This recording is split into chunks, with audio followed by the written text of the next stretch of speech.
The 7-year-old girl tapped the vanished poster plastered against her sister's leg and said 4 words that made the Mafia Boss collapse against a utility pole in the pouring rain. He lives in my house.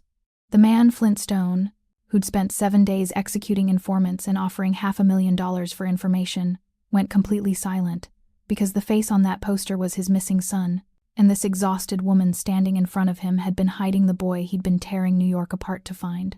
Autumn's mouth went dry as those shattered eyes locked onto hers with a look that promised either salvation or destruction, because in 3 blocks, sleeping in her falling-apart apartment, was Brooke Stone alive, safe, and about to be reunited with a father who didn't know whether to thank her or kill her for keeping him hidden while he'd been going insane. But this story didn't start on that rain-soaked street with a poster and a revelation. It started 7 days earlier, when Autumn Kane made a choice that would either save her life or end it.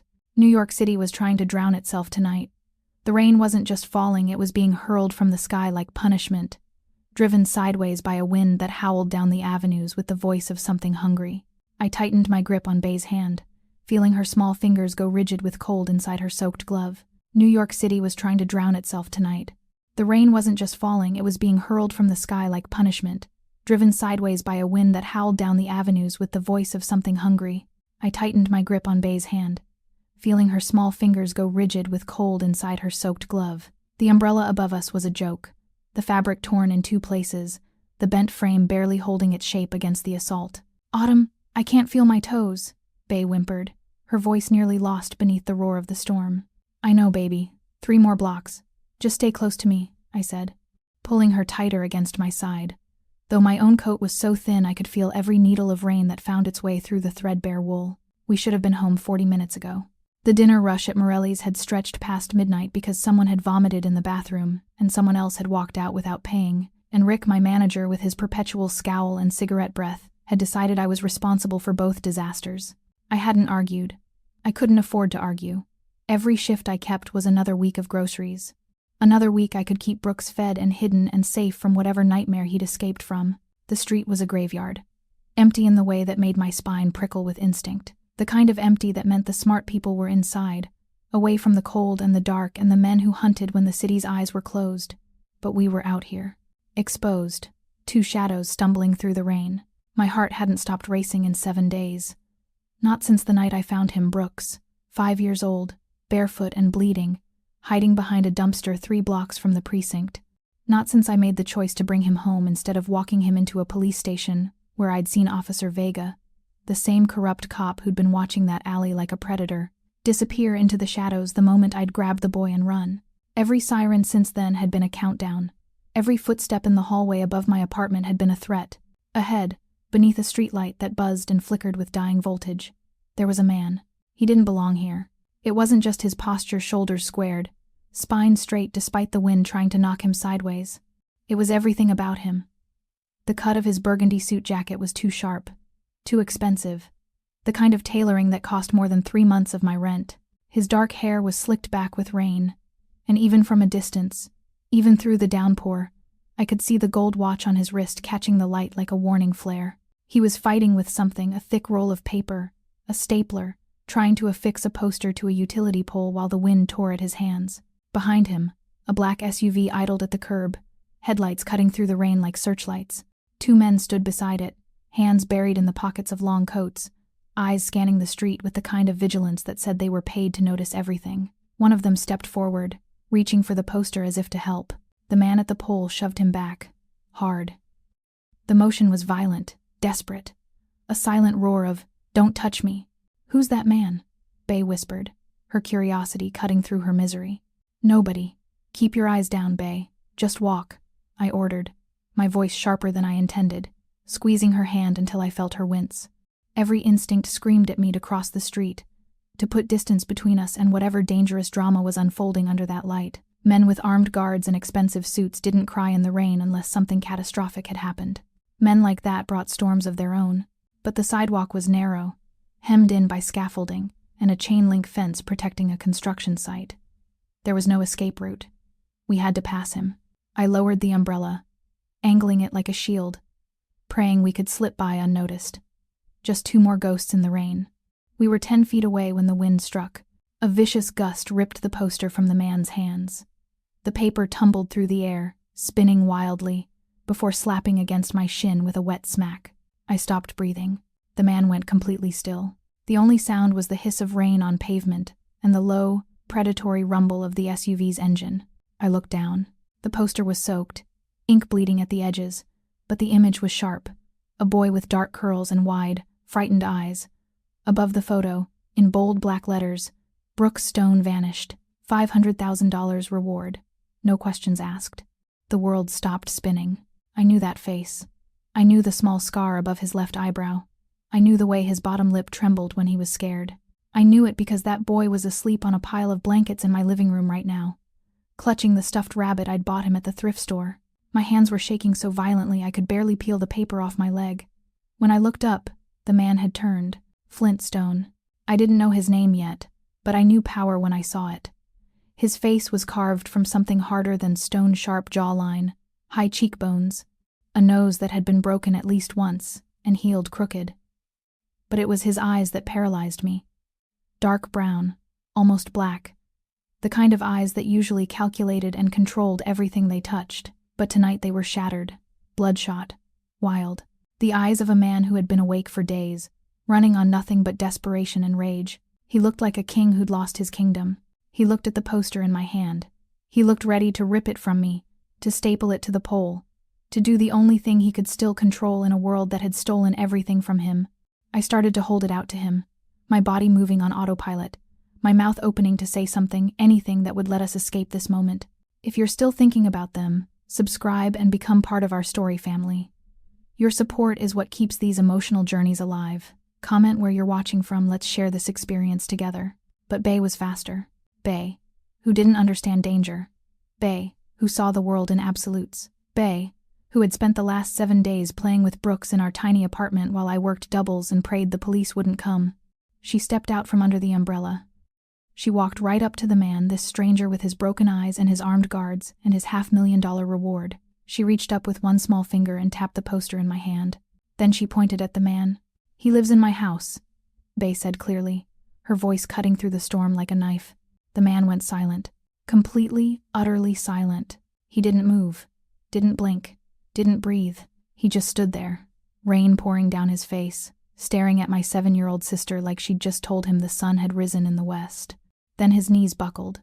Just slightly, just enough that he had to catch himself against the pole, his hand gripping the wet wood so hard I heard it creak. "What did you say?" His voice was barely a whisper. A thread of sound pulled so tight it was about to snap.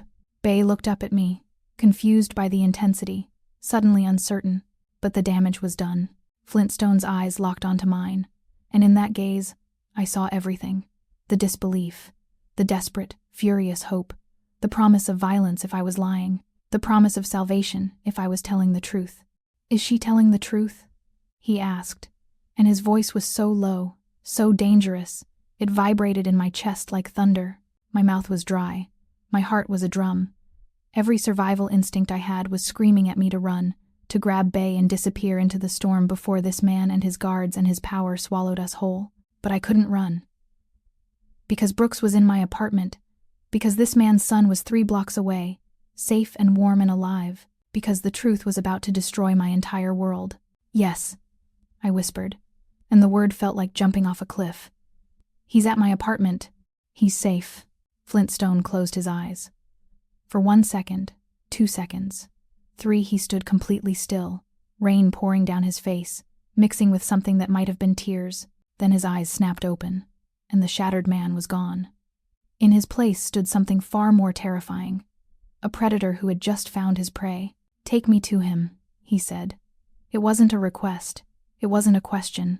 It was a command, an inevitability, and I knew, standing there in the rain with my sister's cold hand in mine and a poster that said "Vanished" plastered against my chest, that my life had just changed forever. "Follow me," I said, and started walking toward the apartment where a ghost was sleeping, unaware that his father, the most dangerous man in New York, was about to find him. The walk to my apartment felt like a funeral procession. Flintstone followed 3 steps behind, close enough that I could feel the weight of his presence like a physical force pressing against my spine. His guards flanked us on either side, their hands buried in their coats, eyes scanning every shadow, every window, every potential threat. Bay clung to my side, silent now, sensing the danger she'd unleashed with 3 innocent words. I wanted to run. Every survival instinct I'd honed over 26 years of poverty and struggle screamed at me to grab Bay and disappear into the maze of alleys I knew better than these men ever could. But running would confirm guilt. Running would make me a kidnapper instead of a protector. And running wouldn't change the fact that Brooks was asleep in my apartment, 3 blocks away, completely unaware that his father, a man who commanded armed guards and $500,000 rewards, was about to walk through my door. "How long has he been with you?" Flint's voice cut through the rain, low and controlled, but I could hear the razor edge beneath it, the barely contained fury of a man who needed answers but was terrified of what those answers might be. 7 days, I said, keeping my eyes forward, focusing on the cracked sidewalk ahead. "I found him 7 nights ago. He was hurt, scared. I brought him home." "And you didn't think to call the police?" The question was soft. Too soft. The kind of soft that preceded violence. "I had my reasons," I said, and left it at that. If I told him about Officer Vega now, standing in the rain with his guards listening, it would sound like an excuse, like a lie invented to save myself. He needed to see Brooks first, needed to know his son was alive and safe before I could make him understand why I'd kept that safety a secret. We turned onto my street, a narrow corridor of crumbling brownstones and boarded-up shops, the kind of neighborhood where broken streetlights stayed broken and police sirens were just background noise. I watched Flint's eyes sweep the scene, cataloging the poverty, the decay, the evidence of a life lived on the absolute edge of survival. His jaw tightened, a muscle jumping beneath the sharp line of his cheekbone. "He's been living here?" The disgust in his voice was barely concealed. Not disgust at me, disgust at himself. At the fact that his son had been sleeping in a place like this while he'd been searching penthouses and private schools and all the gilded cages where people like him kept their children safe. "He's been safe here," I corrected, stopping in front of my building. The front door hung slightly crooked on its hinges, the lock broken months ago and never repaired. That's what mattered. I pushed the door open and led them inside. The stairwell smelled like mildew and old cooking grease, the wallpaper peeling in long strips that revealed water-stained plaster beneath. I climbed to the 3rd floor, hearing the heavy footsteps of Flint and his men behind me, feeling the weight of judgment in every creak of the ancient stairs. My apartment was at the end of the hall, number 3C.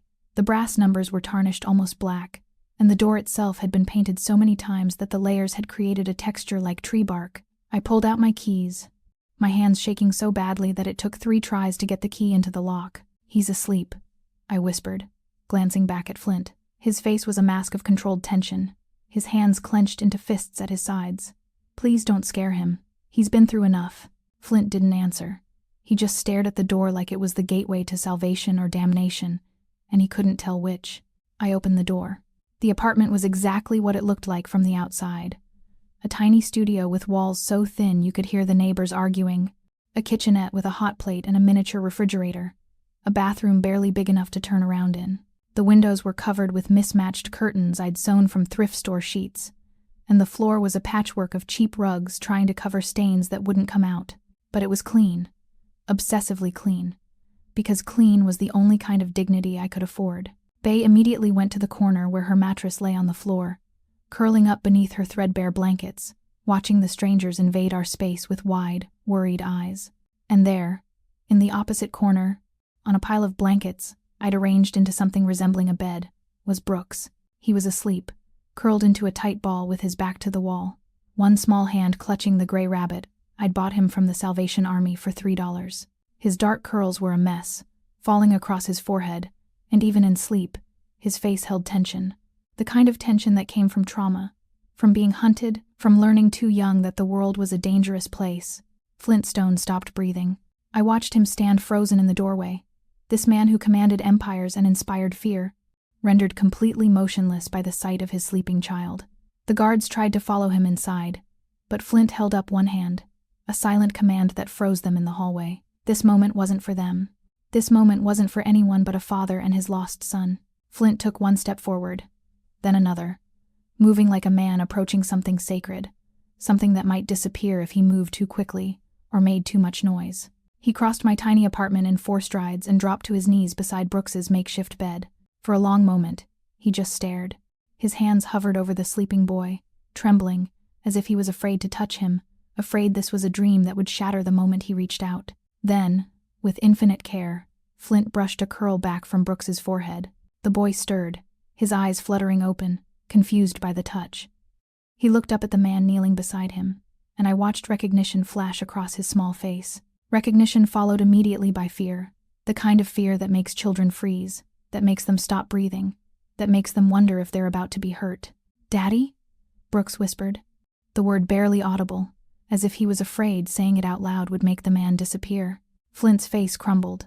Every wall, every defense, every carefully constructed mask of control shattered in an instant. His jaw clenched, his eyes squeezed shut, and a sound escaped his throat that was half sob, half prayer. "I'm here," Flint managed, his voice breaking completely. "I'm here, Brooks. You're safe now. I've got you." Brooks sat up slowly, still clutching his rabbit, still uncertain. Then, as if a dam had broken, he launched himself into his father's arms, wrapping his small body around Flint's chest, burying his face in his father's neck, and began to cry in great, gasping sobs that shook his entire frame. Flint caught him, pulled him close, wrapped both arms around his son like he could absorb him back into his body, make him safe by sheer force of will. He pressed his face into Brooks's hair and wept silently, his shoulders shaking with the force of emotions that had nowhere else to go. I turned away, giving them privacy, my own eyes burning with tears I couldn't afford to shed. Bae was watching from her mattress, her face reflecting the same confusion and awe I felt. We had just witnessed something profound, something that transcended the danger and the fear and the absolute terror of what was about to come. We had witnessed a father find his son, and in that moment, I knew with absolute certainty that everything was about to change. Because the man crying on my floor wasn't just relieved, he was transformed, and when he stood up, when he remembered where he was and who I was and all the questions that still needed answers, the reckoning would begin. Behind me, I heard Flint whisper into his son's hair, his voice raw and broken, and filled with a fury that had found its target. "Who took you from me, Brooks? Who hurt you?" And I knew the interrogation was about to start. If you're still thinking about them, subscribe and become part of our story family. Your support is what keeps these emotional journeys alive. Comment where you're watching from. Let's share this experience together. Flintstone held his son for what felt like an eternity.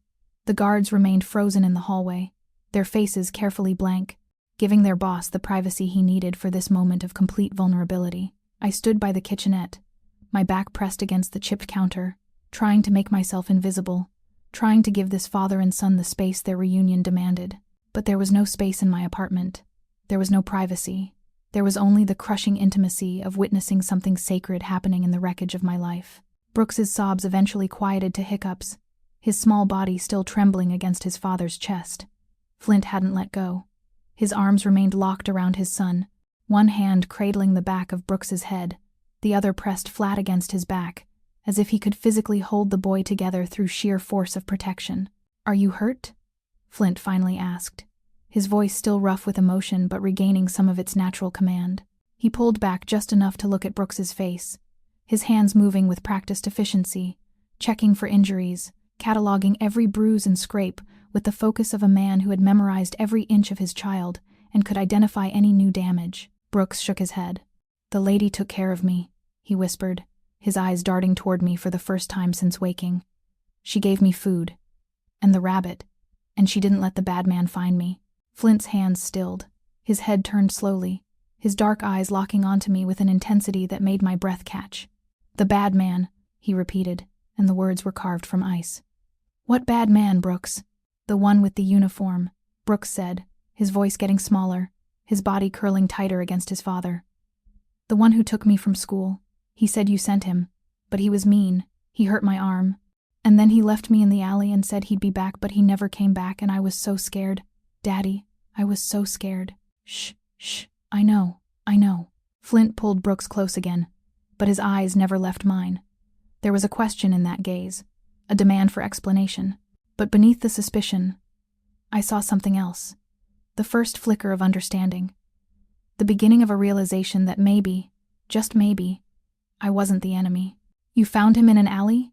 Flint asked me directly, his voice carefully controlled. "Yes," I said, keeping my own voice steady despite the way my heart was trying to beat out of my chest.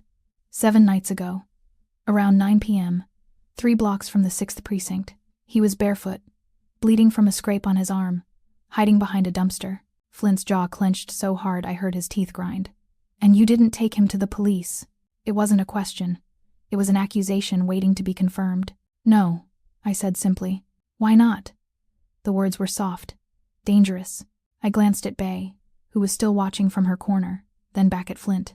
Can we talk about this without the children hearing? Flint considered this, his analytical mind clearly working through scenarios, weighing risks, calculating probabilities. Finally, he nodded. He looked down at Brooks, brushing another curl from the boy's forehead with a tenderness that seemed at odds with the predator I'd seen on the street. Brooks, I need you to stay here with this lady's sister for a few minutes. Can you do that for me? I'm not leaving. I'm just going to be right over there, by the door. You can see me the whole time. Brooks's fingers tightened on his father's shirt. You promise you won't leave? I promise. I will never leave you again. Flint said it with such absolute conviction that even I believed him. Brooks slowly released his grip and allowed Flint to set him back down on the blankets. He clutched his rabbit tighter, his eyes tracking his father's every movement as Flint stood and walked toward me. The guards outside shifted, their hands moving inside their coats, ready to intervene if their boss needed them. But Flint held up one finger, a signal that froze them in place, and gestured for me to step closer to the door, creating as much distance from the children as the tiny apartment would allow. When he spoke again, his voice was barely above a whisper, meant only for me. You have 30 seconds to explain why you kept my son hidden for 7 days while I tore this city apart looking for him. And your explanation better be convincing. Because right now, the only thing keeping you alive is the fact that my son seems to trust you. The threat was clear. The deadline was real, and I had one chance to make him understand. I took a breath and met his eyes. I saw a police officer near the alley where I found Brooks, Officer Marcus Vega. I recognized him because he works the beat near the diner where I serve. He was standing under a streetlight, watching, waiting, like he was expecting someone to come back for Brooks. Flint's expression didn't change, but something flickered in his eyes. Recognition. I picked Brooks up and ran. I continued, speaking quickly, the words tumbling out in a rush. I didn't know who you were. I didn't know who Brooks was. I just knew that a child had been left in an alley 3 blocks from a police station, and a cop was watching that alley instead of helping. That's not normal. That's not right. So I made a choice. I brought him here, where he'd be safe, and I've kept him hidden ever since.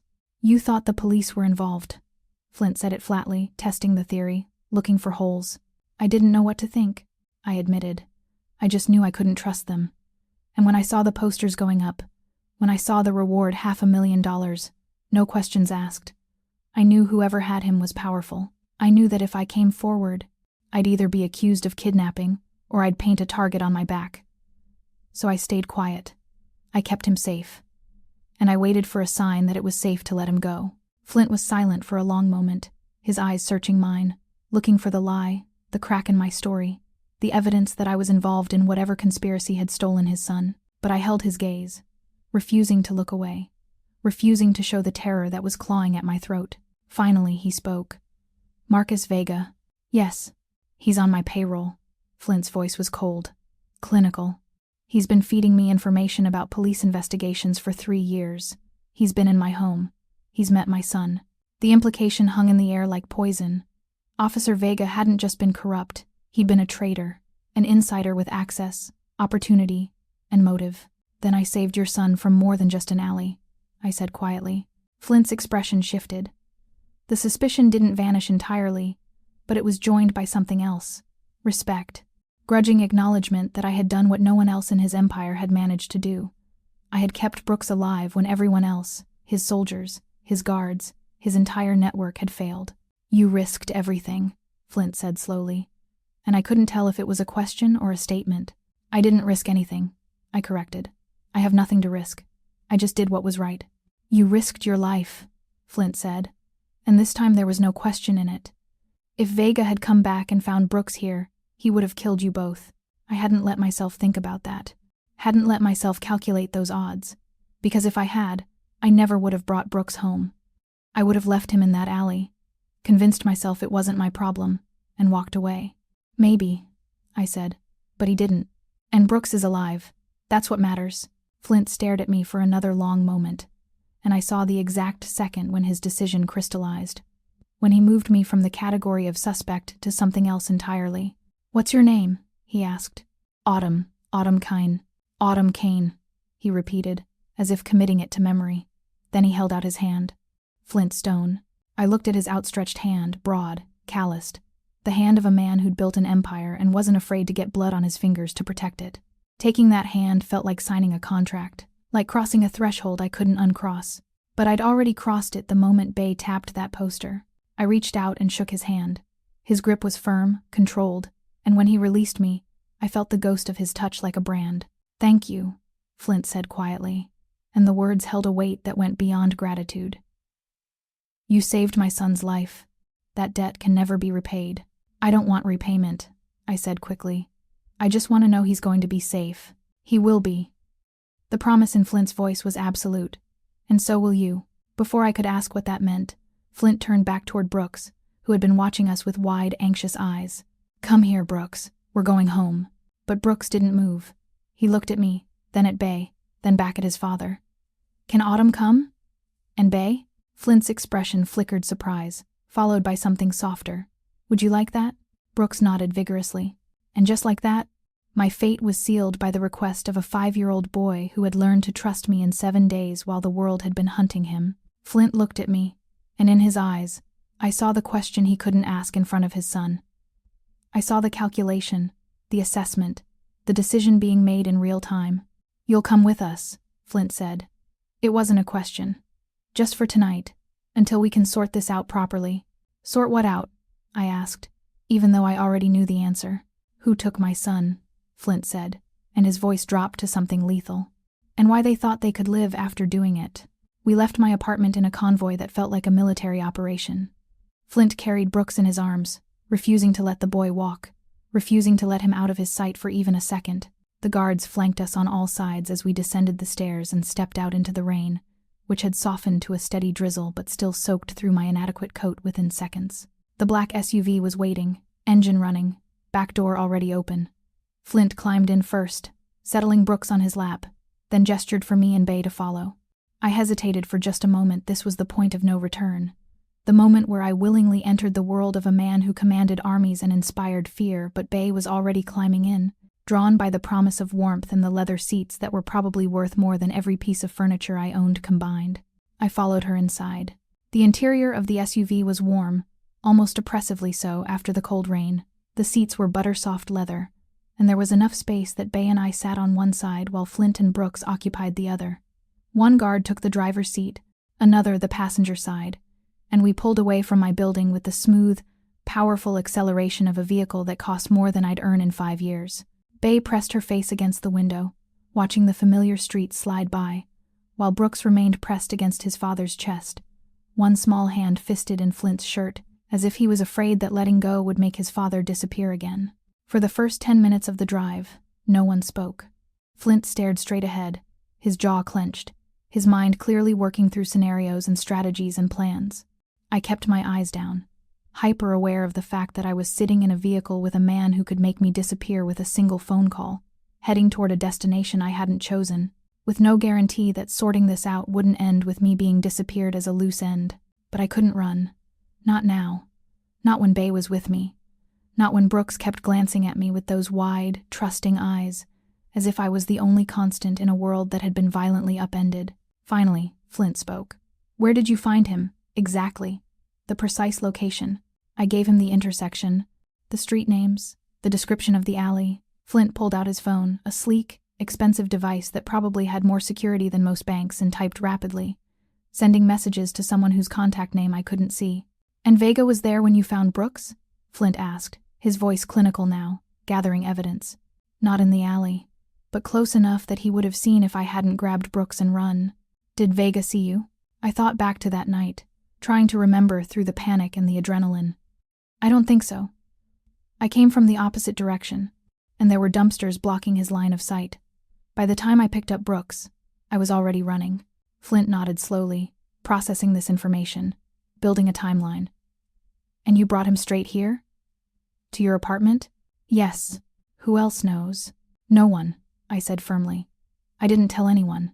Not my neighbors, not my coworkers, not even my landlord. Bay knew, obviously, but I told her we were keeping Brooks safe and that she couldn't tell anyone. Bay nodded vigorously from her position by the window. I didn't tell, she confirmed, her voice small but proud. Not even Mrs. Chen downstairs, and she always asks questions. Flint's eyes flicked to Bay, something softening in his expression for just a moment before the hard mask returned. Good girl. Then he turned back to me, and the warmth vanished entirely. 7 days, he said, and his voice dropped to something dangerous. You kept my son hidden for 7 days while I was going insane, while I was offering rewards, shaking down every informant I have, threatening to burn this city down if someone didn't tell me where he was. 7 days, Autumn. The accusation in his tone was clear, and I understood it. From his perspective, I was either complicit or criminally negligent. Either I'd been involved in the kidnapping and changed my mind, or I'd been too stupid or selfish to understand that keeping Brooks hidden was torture for a father who thought his son was dead. I know, I said quietly, and I'm sorry, but I didn't know who you were. I didn't know if you were safe. All I knew was that your son had been abandoned by someone wearing a police uniform, and that meant I couldn't trust the system to protect him. You could have found a way to contact me directly, Flint countered. You could have left an anonymous message, called one of the numbers on the posters, something, and risk leading whoever took him right to where he was hiding? I met his eyes, refusing to back down. You think I didn't consider that? You think I didn't spend every night lying awake wondering if I was making the right choice? But every time I thought about coming forward, I remembered that police officer watching that alley. I remembered the way Brooks flinched when I mentioned calling the cops, and I decided that keeping him alive and hidden was more important than easing a stranger's pain. I'm not a stranger, Flint said coldly. I'm his father. I didn't know that, I shot back. All I knew was that someone powerful was looking for him, and someone else powerful had left him to die.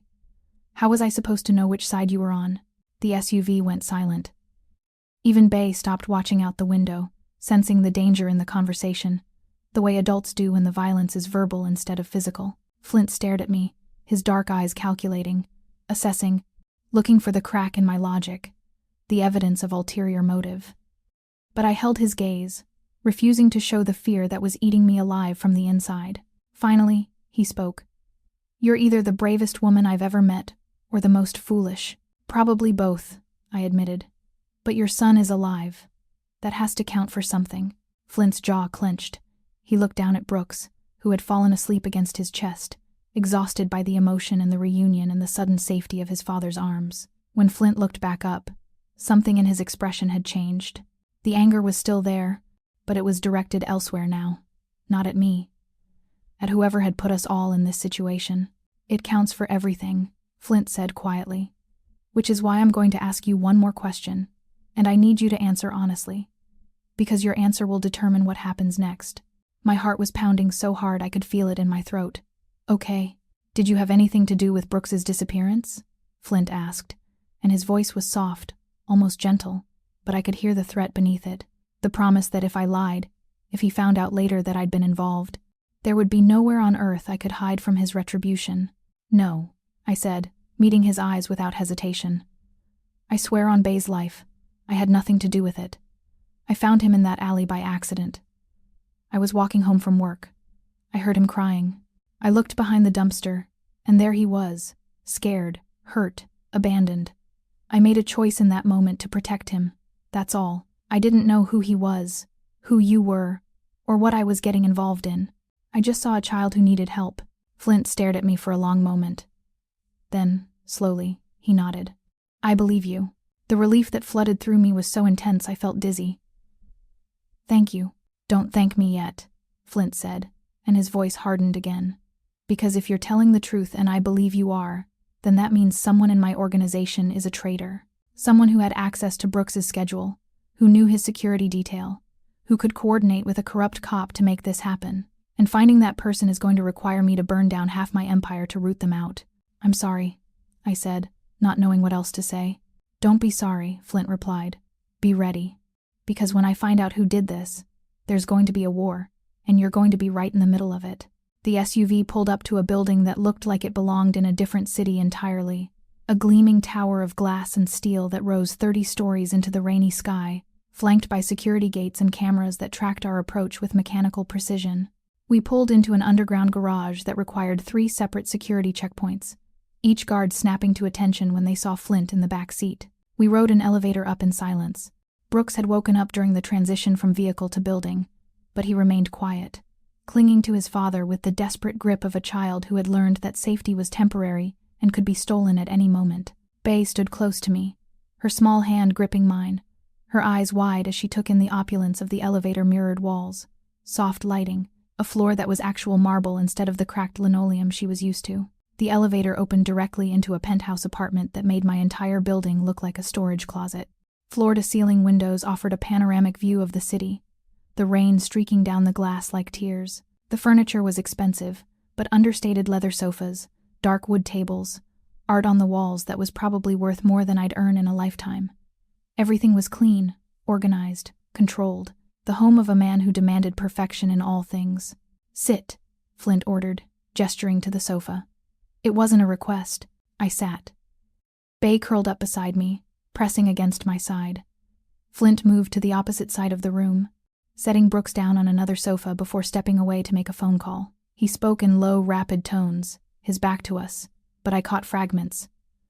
"Lock down the entire operation. No one leaves. I want Vega brought in. I don't care if you have to drag him out of the precinct." After several minutes of intense conversation, Flint ended the call and turned back to us. He pulled a chair from the dining table and positioned it directly across from the sofa where I sat, close enough that when he sat down, our knees almost touched. His posture was relaxed, but his eyes were sharp, focused, the eyes of a predator who had cornered his prey and was deciding how to proceed. "Tell me everything," Flint said. "From the beginning. Every detail you can remember about the night you found Brooks. Everything you saw, heard, felt. Don't leave anything out." So I told him. I described the late shift at the diner, the decision to take the shortcut through the warehouse district to save 10 minutes on my walk home. I described hearing the crying, the way it had cut through the ambient noise of the city and stopped me in my tracks. I described finding Brooks behind the dumpster, his clothes torn, his arms scraped and bleeding, his eyes wild with terror. "He was barefoot," I said, remembering the detail that had gutted me. "It was 40 degrees outside, and he was barefoot. His feet were cut up from running on broken glass, and when I tried to pick him up, he fought me. He thought I was with whoever had left him there." Flint's jaw clenched, but he didn't interrupt. "I had to practically force him to come with me," I continued. "I kept telling him I wasn't going to hurt him, that I just wanted to get him somewhere warm. Eventually, he stopped fighting. He was too exhausted to keep resisting. I wrapped him in my coat and carried him back to my apartment." "And Vega?" Flint prompted. "I saw him when I was about to cross the street with Brooks in my arms," I said, the memory making my stomach clench with retroactive fear. "He was standing under a streetlight about half a block away, facing the alley, just standing there, watching, not helping, not investigating, just watching, like he was waiting for someone. Did he see you?" "I don't know," I admitted. I didn't wait to find out. I turned around and went the long way, through the back alleys, staying in the shadows. I kept expecting to hear footsteps behind me, kept expecting someone to grab me, but no one did. I made it home, and I locked every lock on my door, and I've been terrified every day since. Flint leaned forward, his elbows on his knees, his hands clasped together. "Why didn't you call the police the next day, or the day after that? Once you were safely home, once you had time to think, why not make an anonymous call?" This was the question I'd been dreading, the one that made me sound paranoid or complicit or both.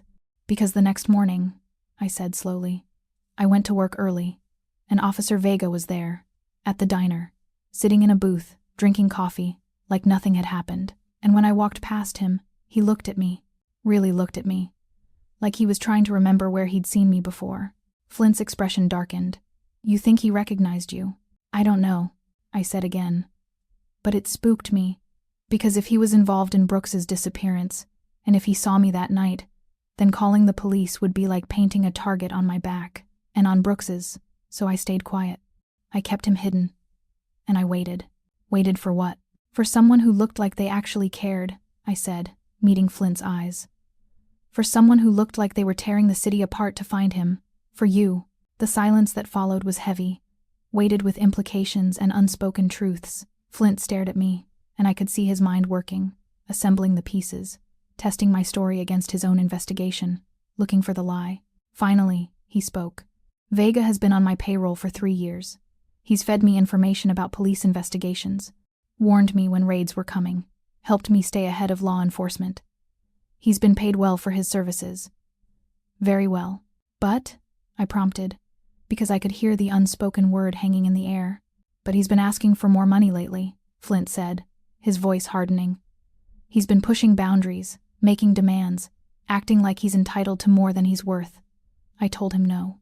I told him he was getting exactly what he'd earned, and that if he didn't like it, he could walk away.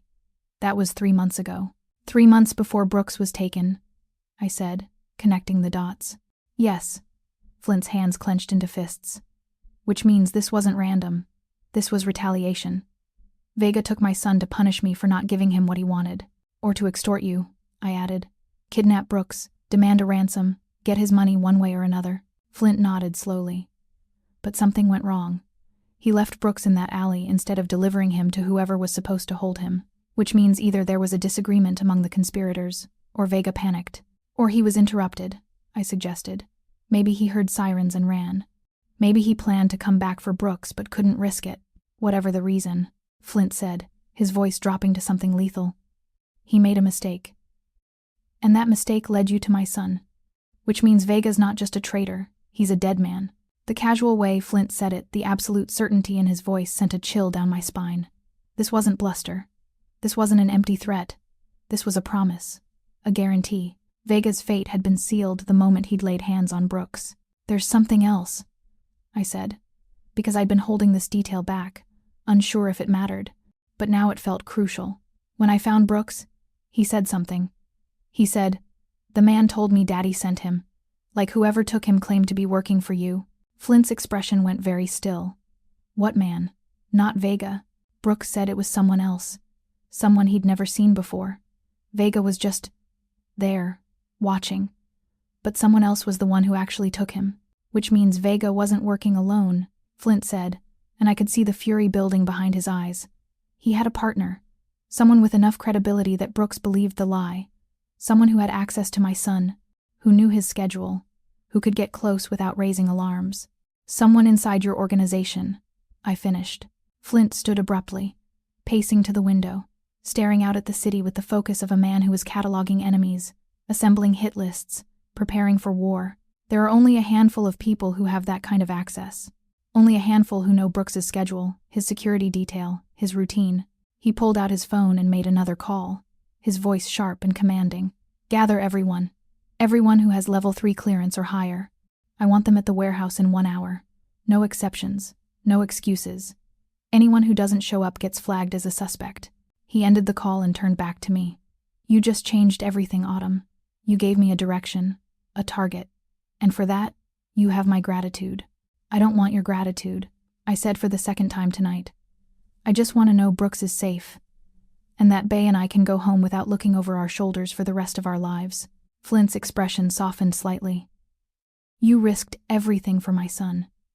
You had nothing to gain and everything to lose. You could have ignored him in that alley. You could have called the police and walked away.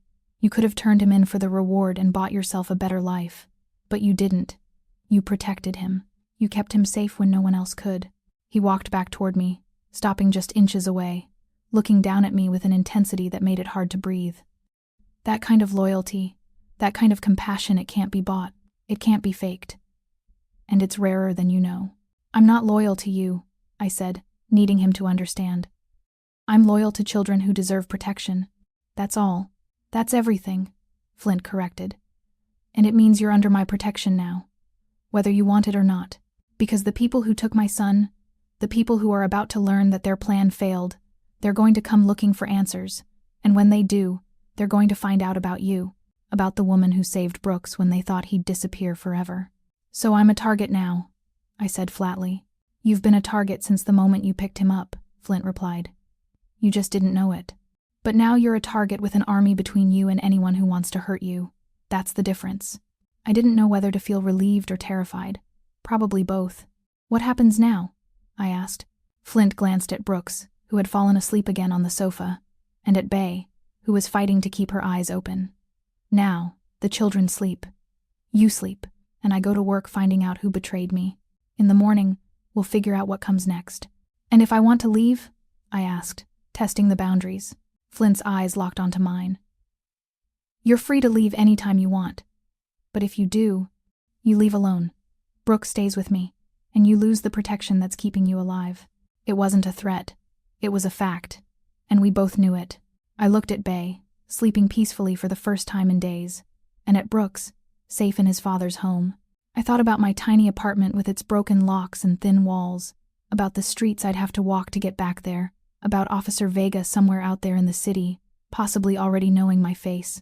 We'll stay, I said, for tonight. For as long as you need to, Flint corrected. Then he did something unexpected. He held out his hand again, but this time, when I took it, he didn't shake. He just held it, a connection, an acknowledgement. Thank you, he said quietly. For saving him. For seeing him when everyone else looked away. I nodded, not trusting my voice. Flint released my hand and turned toward the hallway. Guest rooms are down the hall. Second and third doors on the left. There's clothes in the closets. My sister stays here sometimes. They should fit you. Help yourself to anything you need.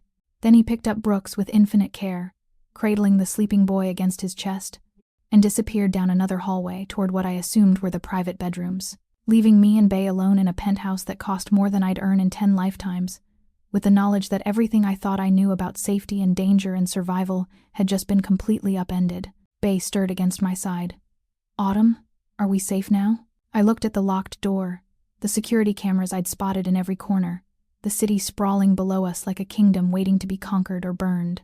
I think so, Bug, I whispered, kissing the top of her head. I think we might be. But even as I said it, I couldn't shake the feeling that the real danger hadn't even started yet. I woke to the sound of voices, low, tense, angry, filtering through the closed bedroom door. For a moment, I didn't remember where I was. The mattress beneath me was too soft, the sheets too smooth, the air too clean. Then it all came rushing back. The rain, the poster, Bay's innocent revelation, Flintstone's shattered eyes.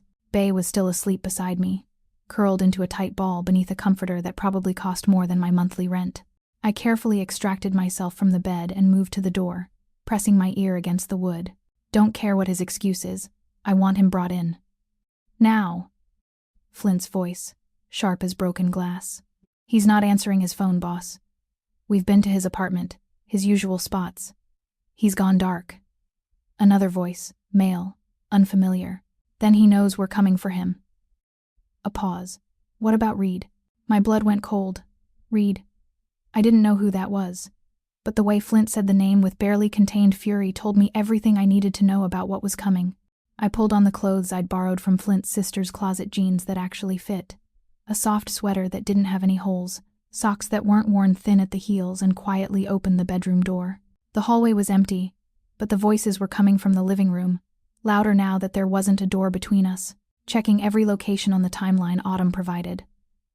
If Vega was there, someone saw him. Someone always sees. This voice was different. Older, rougher. But boss, we need to talk about the internal situation. Then talk. Flint's voice was deadly calm. I moved down the hallway, staying close to the wall, not quite ready to announce my presence, but unable to stop myself from listening.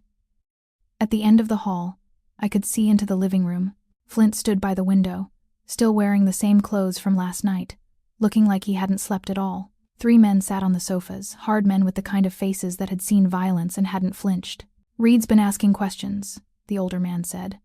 About the investigation, about what we found, about who might have seen something the night Brooks disappeared. Reed's been with me for 8 years, Flint said, but there was doubt in his voice now. He was at my wedding. He held Brooks when he was born. He's family. Family bleeds you the deepest, another man said, this one younger, with a scar running down his left cheek. And Reed's been spending money he shouldn't have. New car, new apartment, expensive watch. We checked his accounts. He's got $200,000 that wasn't there 6 months ago. The silence that followed was suffocating. Source? Flint asked, his voice barely above a whisper. Unknown. Payments came through offshore accounts, laundered through 3 different shell companies. Professional work. Someone who knows how to hide money. Flint turned from the window, and I saw his face fully for the first time since last night. His eyes were bloodshot, his jaw covered in dark stubble, his expression carved from stone. Where is he now? He called in sick this morning. Said he had the flu. The flu. Flint's laugh was bitter. The day after I find my son, Reed suddenly has the flu. Could be coincidence, the older man offered. But he didn't sound convinced. I don't believe in coincidence anymore, Flint said. He pulled out his phone and dialed. Reed, it's Flint. I need you at the penthouse. Now. No, I don't care if you're sick. This is important. Brooks is home. Yes, he's safe. I'll explain when you get here. 1 hour. He ended the call and looked at his men. If he shows up, we'll know he's clean. If he runs, then we know he's guilty, the scarred man finished. And if he's guilty? The older man asked. Flint's expression went very cold. Then he dies. Today, I must have made a sound, a sharp intake of breath. A gasp. Something because suddenly all 4 men were looking at me. I stood frozen in the hallway, exposed, caught listening to a conversation I was never meant to hear. How long have you been standing there? Flint asked, his voice neutral, but I could see the calculation in his eyes. Was I a liability now? Had I heard too much? Long enough, I admitted. There was no point in lying. Who's Reed? Flint studied me for a long moment, then gestured to the empty chair beside him. Come here. I walked into the living room, hyper-aware of the 3 men watching me with the focused attention of predators assessing potential threats. I sat where Flint indicated, perched on the edge of the chair, ready to run if I needed to. Reed was my right hand, Flint said, sitting across from me. He manages my security operations, coordinates protection details, handles logistics for high-value targets, including Brooks. The implication hit me like a punch to the stomach. He knew Brooks's schedule, every detail, every route to school, every change in routine, every weakness in our security. Flint's hands clenched into fists. If he's involved, if he's the one who gave Vega access, then I've been harboring a traitor for years. I've been trusting a man who was planning to destroy me from the inside. But you don't know for sure, I said, trying to offer some possibility that this wasn't as bad as it seemed. The money doesn't lie, the older man said. $200,000 appeared in his accounts starting 6 months ago. Regular payments, 20, 30 grand at a time. That's a salary, not a windfall. Someone's been paying him for something. Could it be unrelated to Brooks? I asked, grasping at straws. Could be, Flint acknowledged. But the timing is too perfect. The payment started right after I refused to give Vega more money, right when Vega would have been looking for a partner, someone with inside access, someone who could help him execute a plan that required detailed knowledge of my operation. I thought about Brooks, small and terrified in that alley, barefoot and bleeding. I thought about someone he trusted, someone who had held him as a baby, betraying him that completely. The rage that bubbled up inside me was surprising in its intensity. So what happens when Reed gets here? I asked. I talk to him, Flint said.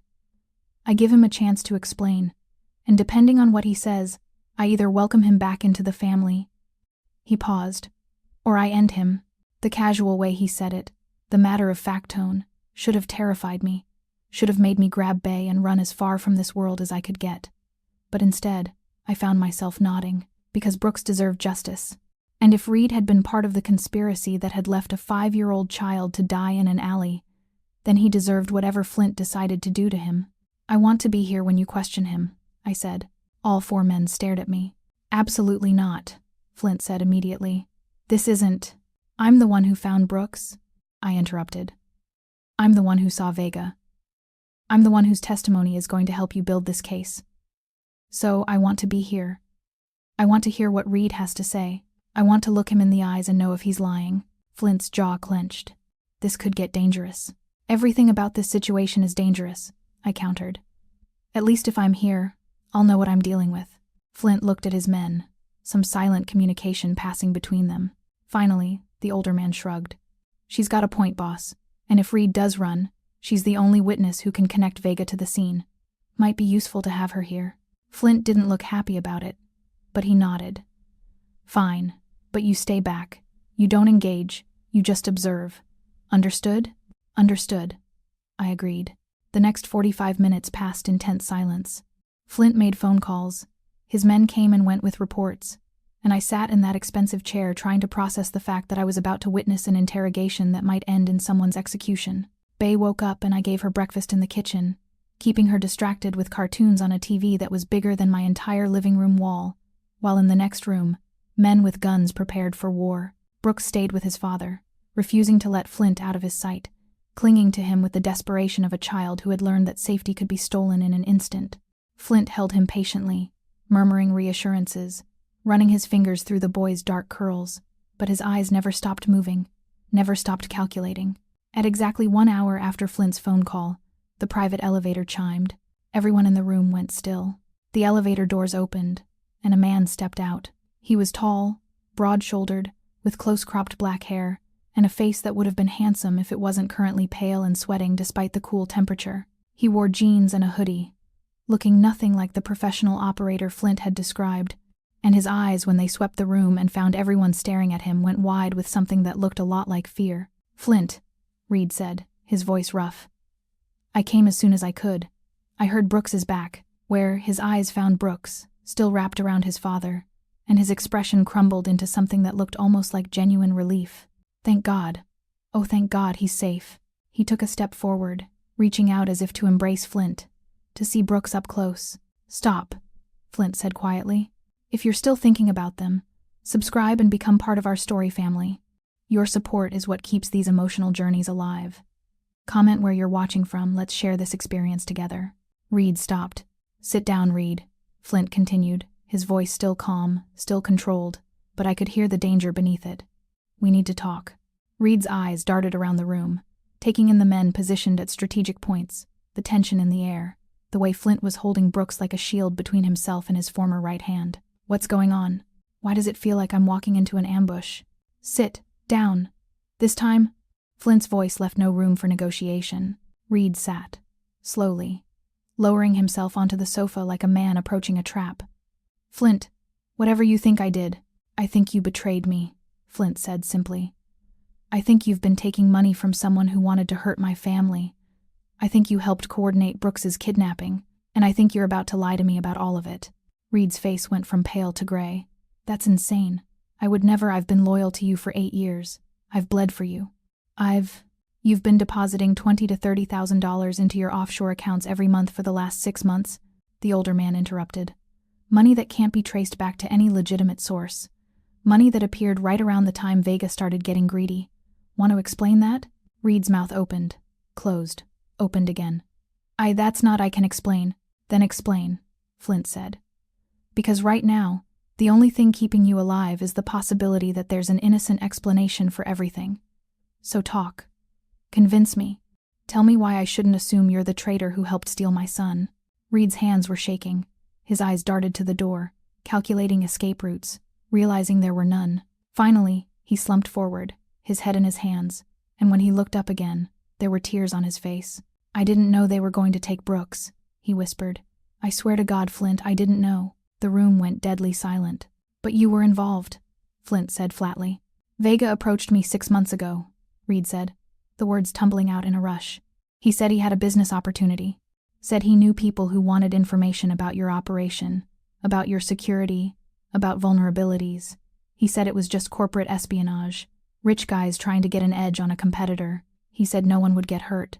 "And you believed him," Flint said, his voice dripping with contempt. "He was paying so much," Reed said desperately.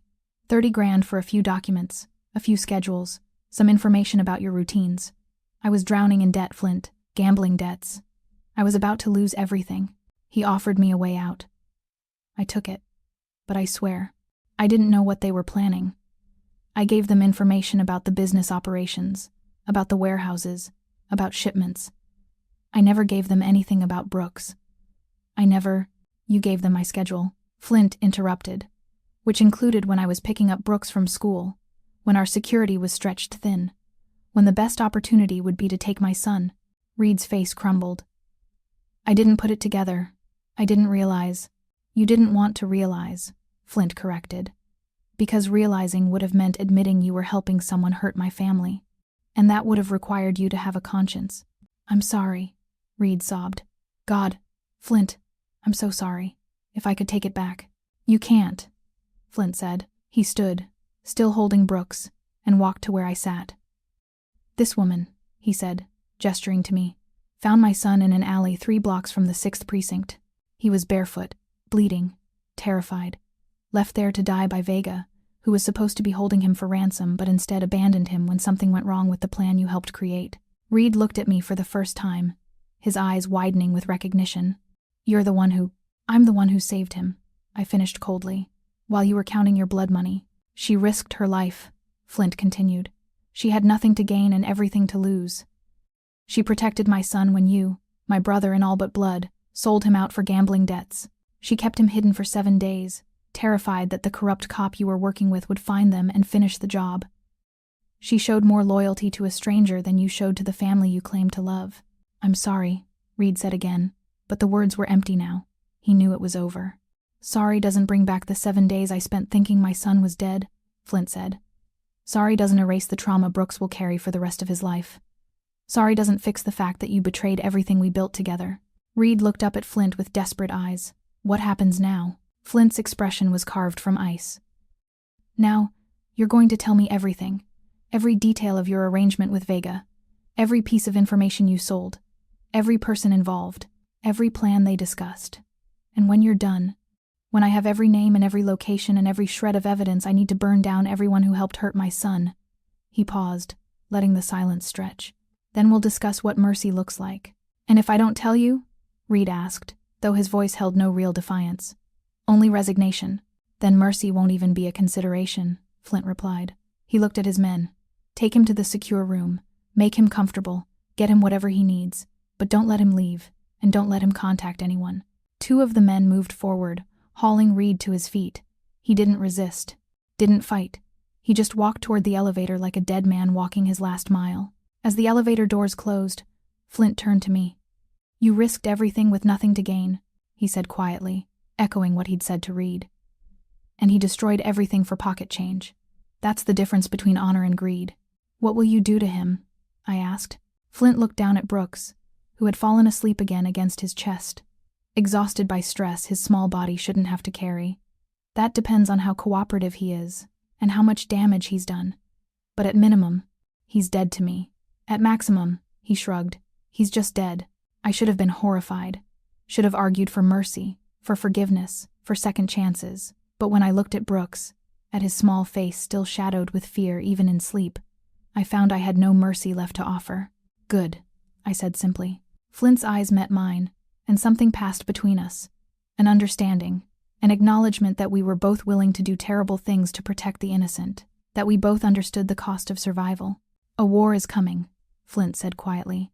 Reed was just the beginning. Vega's still out there. And whoever hired them, whoever wanted my son dead or held for ransom, they're still out there. When they realize their plan failed, when they realize Brooks is back and I'm coming for them, it's going to get ugly. Then let it get ugly, I said. But keep these children safe. Flint nodded slowly. You're not what I expected, Autumn Kane. Neither are you, I replied. Good, Flint said, a ghost of a smile crossing his face. Because what comes next requires people who can't be predicted. The interrogation of Reed lasted 6 hours. I wasn't allowed in the room. Flint drew that line firmly, but I heard enough through the walls to paint a clear picture. Reed talked. He gave them everything. Names, locations, payment schedules, encrypted communication channels. He threw Vega under the bus, then reversed and ran him over again. He identified a network of corrupt cops, dirty officials, and rival family members who had pooled resources to orchestrate Brooks's kidnapping, intending to use the ransom to fund a coup within Flint's organization. It was ambitious. It was well planned. And it had failed the moment I'd pulled Brooks from that alley and decided to protect him instead of turning him in. By the time Flint emerged from the interrogation, his face was drawn with exhaustion, but his eyes burned with purpose. He found me in the kitchen, where I'd spent the last several hours making sandwiches for the rotating shifts of guards, coffee for the men who looked like they'd been awake for days, and attempting to keep Bay and Brooks entertained with cartoons and coloring books while their world burned down around them. It's bigger than I thought, Flint said without preamble, accepting the coffee I handed him. Reed was just one piece. Vega was just one piece. They're part of a network that includes 5 of my own people, a dozen cops, and at least 3 rival organizations who saw an opportunity to destabilize my operation. I struggled to find words. That's an army. Not an army, Flint corrected, sipping his coffee. A conspiracy. And conspiracies have a weakness. They require coordination, communication, trust. Break one link, and the entire chain collapses. He looked at me with those dark, calculating eyes. Reed was the first link. Now we know who the others are. And in about 3 hours, I'm going to make them all very, very sorry they tried to take my son. I watched Bay and Brooks in the living room, both of them laughing at something on the television, blissfully unaware that the man standing in the kitchen was planning violence on a scale I couldn't fully comprehend. "What do you need from me?" I asked. Flint seemed surprised by the question. "You've already done more than I had any right to ask." "That's not an answer," I pressed. "You said a war is coming. You said these people know about me now, that I'm a target. So what do you need from me to make sure Bay stays safe?" Flint set down his coffee and turned to face me fully. "I need you to stay here, in this penthouse, with the children, while I go handle the people who tried to destroy my family. You want me to be a babysitter?" I couldn't keep the edge from my voice. "I want you to be the one person Brooks trusts besides me," Flint corrected.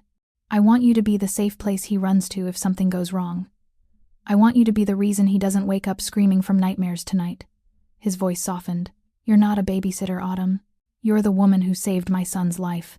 You're the only person in this entire city who protected him when everyone else failed. That makes you family. Whether you like it or not, family." The word hung in the air between us like a promise and a threat. "I don't know anything about your world," I said carefully. "I don't know how to navigate the politics, the violence, the—" "You don't need to," Flint interrupted. "You just need to do what you've been doing for 7 days. Keep him safe, keep him calm, keep him believing that the world isn't entirely made of monsters."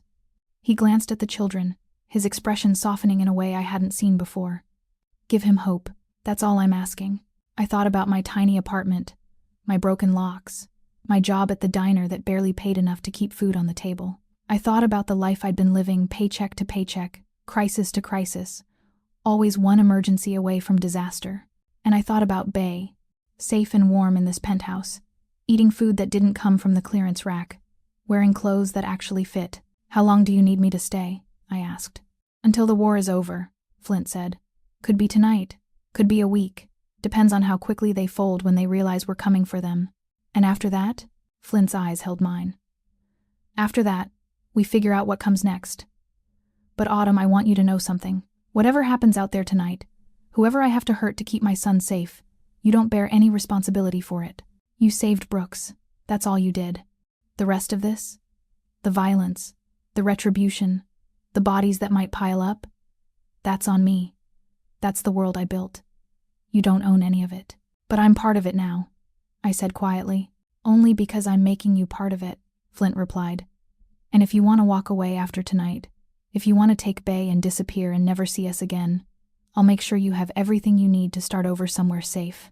New identities, money, protection, whatever it takes. You've earned that." "And Brooks?" I asked. "What about him?" Pain flickered across Flint's face. "He'll understand. Eventually. He's young. He'll heal. He'll move on." But I could hear the lie in his voice.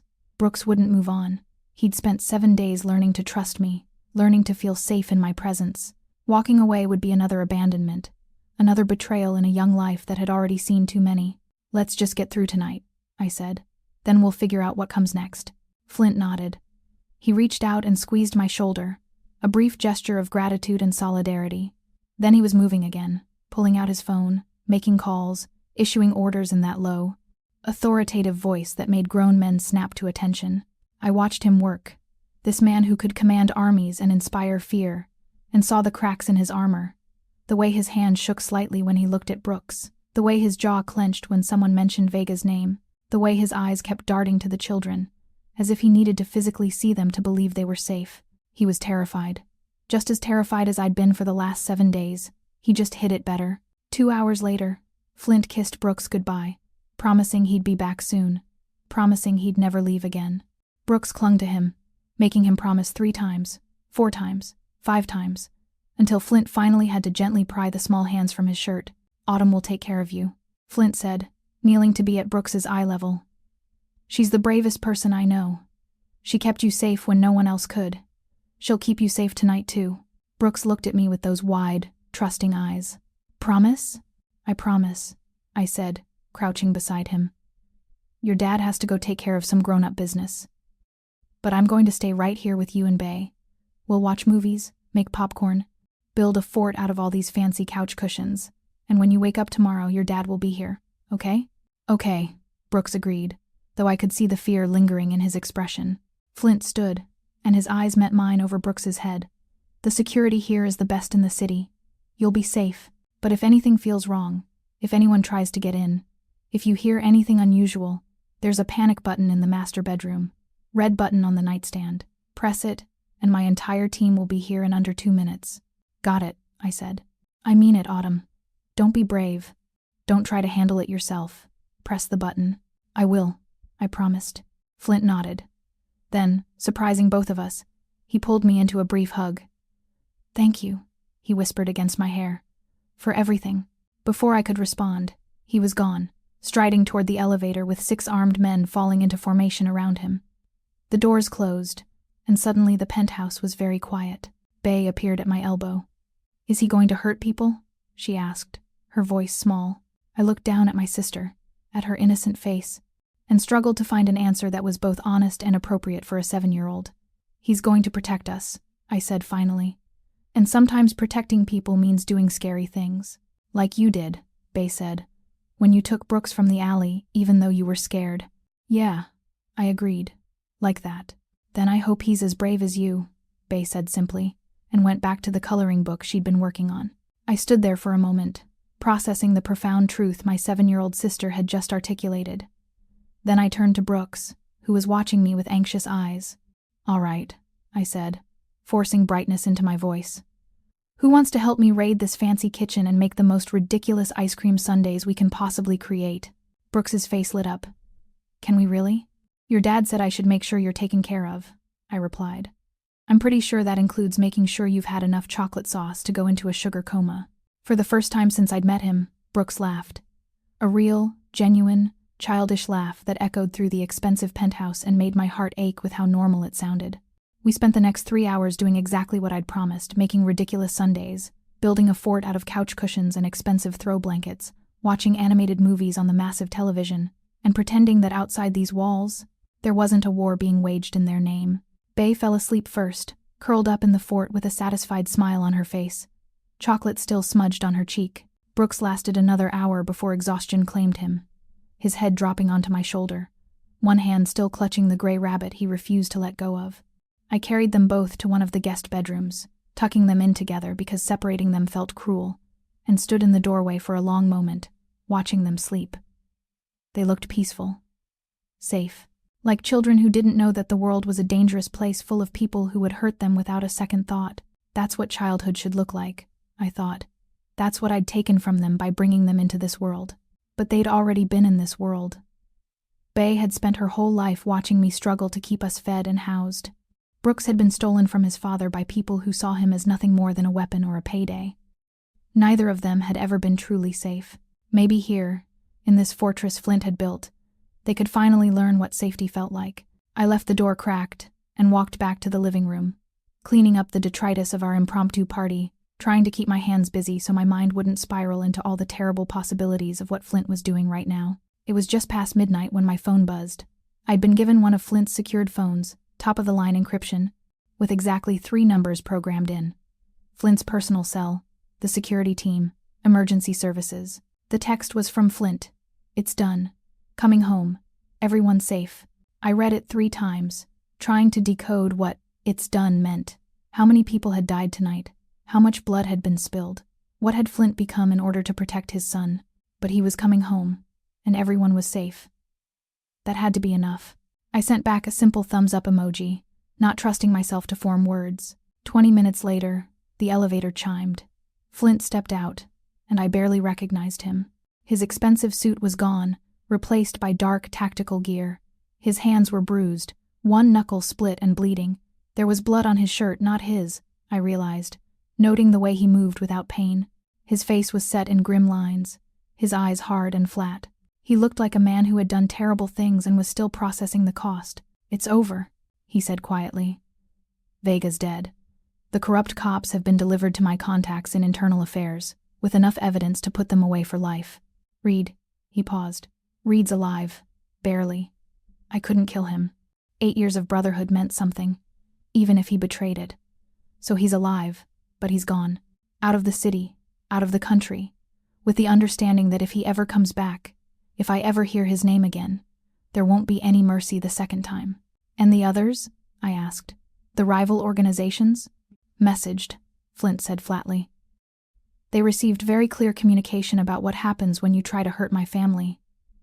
Some of them understood immediately, others needed more convincing, but by the end of the night, everyone understood. I didn't ask what more convincing meant. I didn't want to know. Brooks is asleep, I said instead. Bay too. They had a good night. Ice cream, movies, a fort made of your very expensive couch cushions. A ghost of a smile crossed Flint's face. That's exactly what they needed. What do you need? I asked. Flint looked at me, really looked at me, and I saw the exhaustion beneath the armor. I need to see my son, he said simply. I need to know he's real and safe, and that tonight wasn't all for nothing. Come on, I said, leading him down the hall to the guest bedroom where the children slept. We stood in the doorway together, watching Bay and Brooks curled up together beneath the expensive comforter, their breathing slow and even. Flint's entire body sagged with relief, his hand gripping the doorframe like it was the only thing holding him upright. They're beautiful, he whispered. Both of them. Innocent and beautiful and everything worth fighting for. Yeah, I agreed. They are. Flint turned to me, his eyes reflecting something I couldn't quite name. Gratitude, respect, something deeper that neither of us was ready to acknowledge. Stay, he said quietly. Not just tonight. Not just until this blows over. Stay. Help me give them the childhood they deserve. Help me prove that not everything in this world is dangerous and cruel. Flint, I know it's asking too much, he continued, the words tumbling out in a rush. I know you have your own life, your own plans, but Brooks trusts you, and Bay deserves better than that apartment with broken locks and thin walls. I can give you both security, safety, a real home. All I'm asking is that you let me.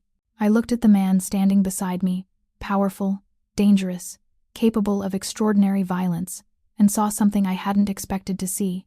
Vulnerability, hope. The desperate plea of a father who had almost lost everything and couldn't bear the thought of losing anything else. Let me think about it, I said finally. Let me see what it looks like when the danger passes, when everything settles, and then I'll give you an answer. Flint nodded slowly. That's fair. That's more than fair. We stood there for another moment. Two people who had been strangers 48 hours ago, now bound together by blood and violence, and the shared protection of two sleeping children. Go clean up, I said gently. Get some sleep. They'll want to see you in the morning. Will you be here? Flint asked. In the morning? I'll be here, I promised. Flint's shoulders relaxed slightly. Thank you, Autumn, for everything. He walked away down the hall toward his own room, and I heard the door close softly. I stayed in the doorway for a few more minutes, watching the children sleep, thinking about what Flint had offered. A home, security, safety, everything I'd been fighting for since my parents died and left me to raise Bay alone. All I had to do was accept it. All I had to do was stay in a world where war could erupt at any moment, where violence was the currency of protection, where a man like Flint Stone decided who lived and who died based on who threatened his family. But wasn't I already in that world?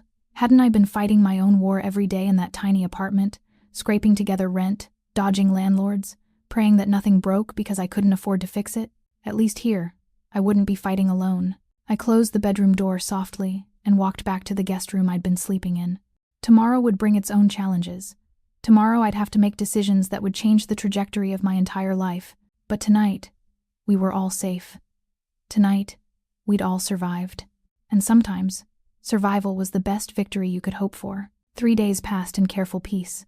Flint moved us to a safe house upstate, a sprawling property surrounded by woods, gates, and enough security cameras to make a prison jealous. Brooks was healing, slowly. The nightmares came less frequently. Bay had stopped flinching at loud sounds, and I had almost convinced myself that the danger had passed. I should have known better. It was late afternoon when the power went out. Not a flicker, a complete, sudden blackness that killed every light, every screen, every electronic hum that had become background noise. The backup generators should have kicked in within seconds. They didn't. Autumn. Flint's voice cut through the darkness, calm but urgent. Get the children. Now. I was already moving, muscle memory from 7 days of hypervigilance taking over. I grabbed Bae from the couch where she'd been reading, scooped up Brooks from the floor where he'd been playing with toy cars. Quiet, I whispered. Just like we practiced. Flint had drilled us on emergency procedures the first day we'd arrived. I'd thought he was being paranoid. Now I understood he'd been preparing for exactly this moment. He appeared in the doorway, no longer the exhausted father but the predator I'd seen on that rain-soaked street. He held a gun in one hand, phone in the other, his eyes scanning the darkness with practiced efficiency. Basement. Safe room. Code is Brooks's birthday backwards. Don't open it for anyone but me. What's happening? I demanded, even as I was moving toward the basement stairs. Reed talked before he left the country, Flint said, his voice tight with controlled fury. He told someone where we are. They're jamming communications, killed the power. This is a hit, Autumn, a last desperate attempt before they lose the window. Gunfire erupted outside, sharp, controlled bursts that made both children flinch against me. Flint swore viciously. Go, now. I ran, clutching the children, taking the basement stairs 2 at a time in the dark, my hand trailing the wall for guidance. Behind us. I heard Flint shouting orders to his security team, heard more gunfire, closer now, heard the sharp crack of bullets hitting reinforced glass. The safe room was exactly where he'd said, behind a false wall in the basement laundry room. I punched in Brooks's birthday backwards with shaking fingers. 072102. The wall clicked, swung open to reveal a room that was part bunker, part panic room, reinforced walls, its own air supply, communication equipment, supplies for a week-long siege. I shoved the children inside and pulled the door shut behind us, hearing the magnetic locks engage with a solid thunk that should have been reassuring, but only made me more aware of how trapped we were. Autumn, I'm scared, Bae whispered in the darkness. I fumbled for the emergency lights, found the switch. Pale LED strips illuminated the small space. I know, baby, but we're safe here. Your dad made sure of it. I looked at Brooks, who was trembling violently. Hey, look at me. Your dad is the strongest person I know. He's going to be fine. Above us, the gunfire intensified. Something exploded loud enough that dust rained down from the ceiling. Brooks started crying, and I pulled both children against me, wrapping my arms around them, making myself a shield even though there was nothing I could physically do to protect them from what was happening above. The battle lasted 17 minutes. I know because I counted every second on the digital clock mounted on the safe room wall, watching the numbers tick by while I listened to the war being fought over our heads. Then silence. Absolute, terrifying silence. I waited, barely breathing, straining to hear any sound that would tell me who had won. The children were silent too, pressed against me, waiting for salvation or death. A knock on the safe room door, 3 sharp raps. Pause. 2 more. The signal Flint had taught me. It's me, Flint's voice, rough and strained. It's over. You can come out. I entered the code, and the door swung open. Flint stood on the other side, covered in blood, some his.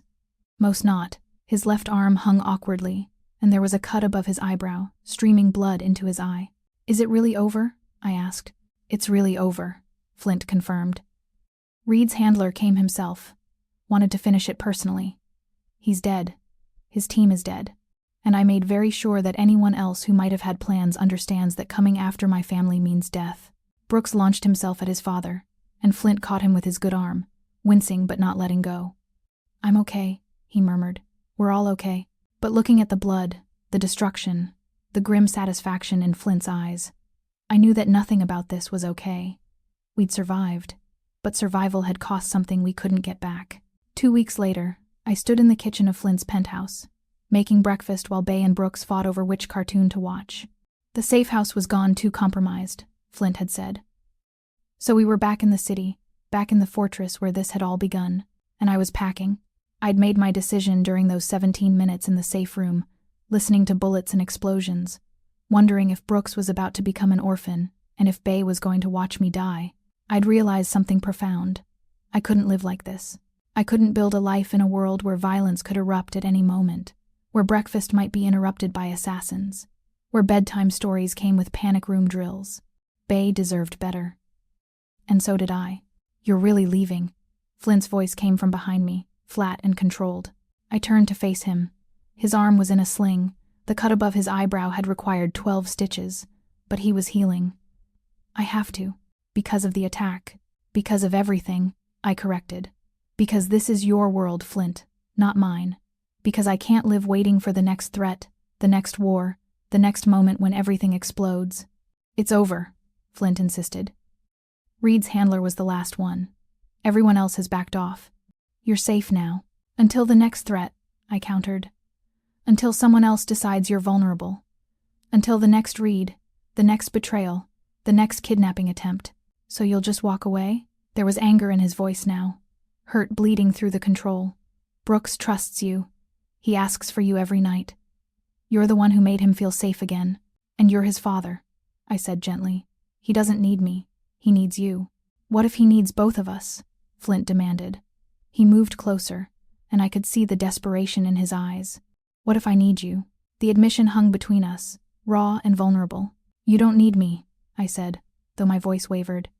You need someone who can handle your world. Someone who won't flinch at gunfire. Someone who understands that violence is the price of safety. That's not me, Flint. It could be, he argued. You're stronger than you think. You survived 7 days hiding Brooks. You survived the interrogation, the attack. You kept those children calm when the world was ending around them. That's not weakness, Autumn. That's exactly the kind of strength my family needs. Your family, I repeated. That's the problem. This is your family, your world, your war. I'm just the woman who happened to find your son. That doesn't make me family. Yes, it does, Flint said fiercely. He grabbed my hand, his grip almost desperate.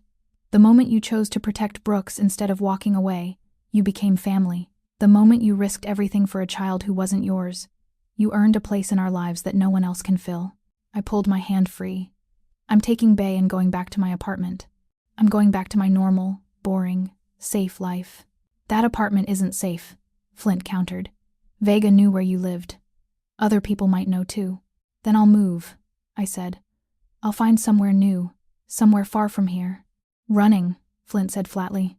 You're running. I'm surviving, I corrected. Just like I've always done. Flint stared at me for a long moment. Then he pulled something from his pocket, a poster, carefully folded. He unfolded it on the counter between us. It was the vanished poster.